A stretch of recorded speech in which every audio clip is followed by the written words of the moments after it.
Mga sundan nyo lang po ito.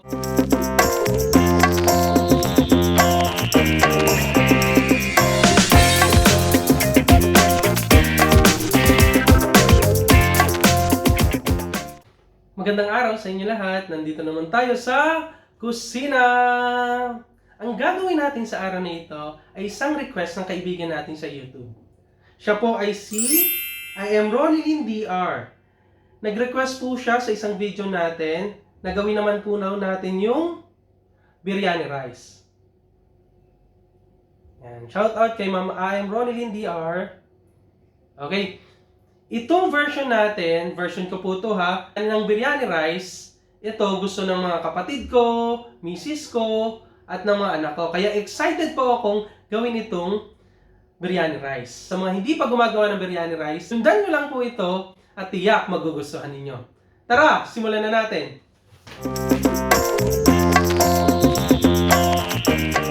Ito po yung mga ingredients sa paggawa ng simpleng biryani. Biryani rice, cucumber, optional, tomato, chili, optional, ginger, salt and pepper, garlic, biryani powder, onion, spring onion, optional, cardimon, cloves, and cinnamon.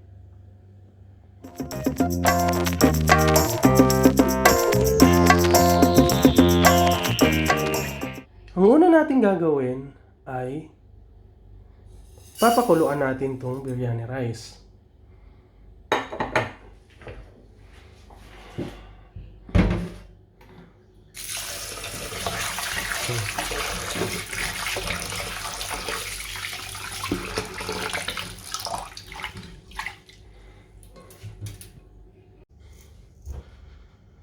Habang pinapakuluan yung biryani rice, lagyan siya ng asin. Para magkalasa na.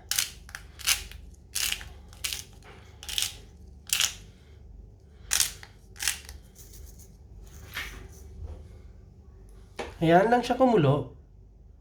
Kailangan yung biryani rice natin, hindi siya luto. Yung parang paluto pa lang siya bago natin hanguin. Set aside natin siya. Takpan. Habang hinihintay natin kumulo yung sinaing natin, yung biryani rice natin, magigisa naman tayo. Yan, painitin yung kawali. Pag mainit na yung kawali, ilalagay na natin yung mantika.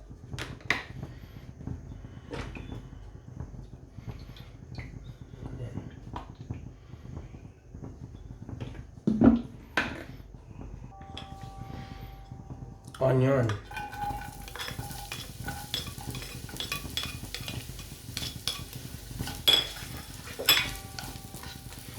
Huwag natin hayaan masunog yung onion.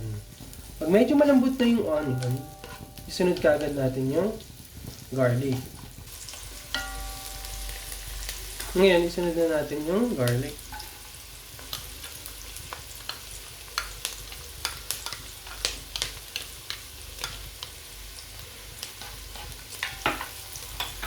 Pag nakita natin golden brown naman yung garlic, isunod na natin yung ginger. Set aside natin yung garlic, yung natin sa gilid yung onion para hindi masunog. Ito muna tayo, mag-focus tayo dito sa garlic. Yan, golden brown na yung garlic natin. Set aside natin siya. Ilagay na natin itong luya.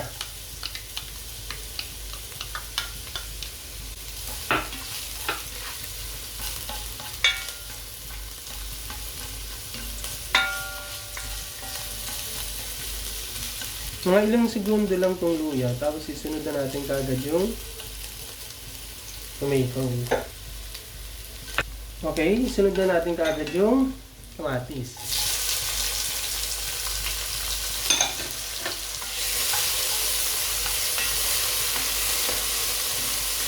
Takpan lang natin ng ilang segundo. Ayan, nag-juice na yung kamatis natin. Isunod naman natin yung sili. Ito optional lang to.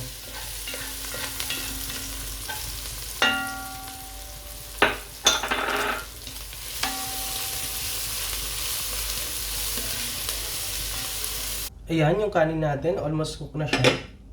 Nawalan na siya ng tubig. Ayan, tingnan niyo po. Ayan, may mga tubig pa naman. Pero kailangan, ano siya, half cook lang. Ayan, half cook na siya. Ayan, may tubig pa po siya, oh. Kailangan ganyan lang ang luto, half cook lang siya. Then, ang gagawin natin sa kanya, i-drain natin yung tubig. Ayan, i-drain po natin itong rice natin. Alisin natin yung tubig. Salin natin sa strainer. Mas masarap kasi yung biryani pag dry siya. Ang nagustuhan ko sa biryani kasi, yung dry, ayoko yung may mga sabaw-sabaw. Kaya itong biryani gagawin natin, ito yung version ko. Para lang tayo nagsasangag. Para mabilis. Taktak na natin. And then, set aside natin siya. Palamigin muna natin siya ng konti. Tapos, isasali na natin dun sa ginigisa natin. Habang iniintay natin ang kamatis, lumambot at mag-juicy, i-mix naman po natin itong powder na to. Itong powder na to, yung Biryani SHAN powder, meron na po rin siyang cinamon, cloves, and cardimon. Kaya, konti na lang ilalagay natin. And meron na rin itong turmeric.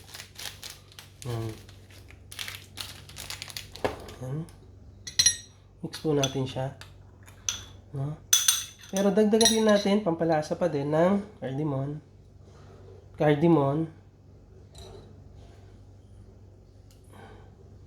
cloves. Tapos i-mix po natin siya. Ito po yung mamaya ihalo natin sa biryani rice. Siya po yung pampalasa. Tapos samahan din natin ng ito, optional lang to.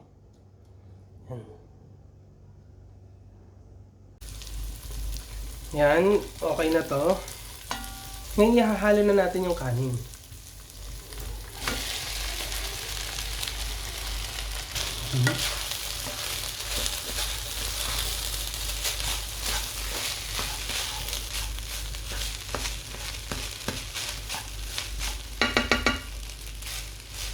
Ngayon, lalagyan natin itong minix nating biryani powder na may kasamang cardimon, cloves, and cinnamon. Sinamahan ko na rin ng onion spring.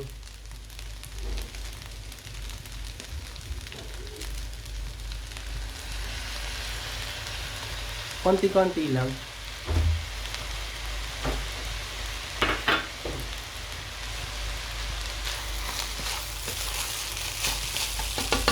Yan o, may biryani na.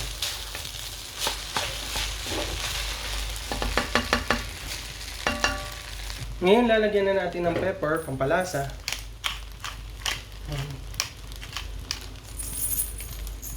At syempre, yung asin.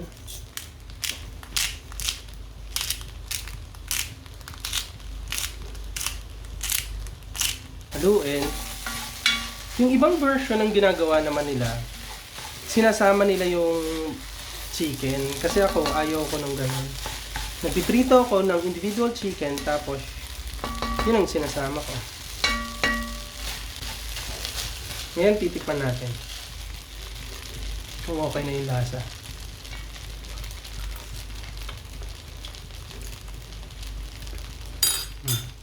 Kulang pa siya ng lasa. Lagyan pa natin ng asin.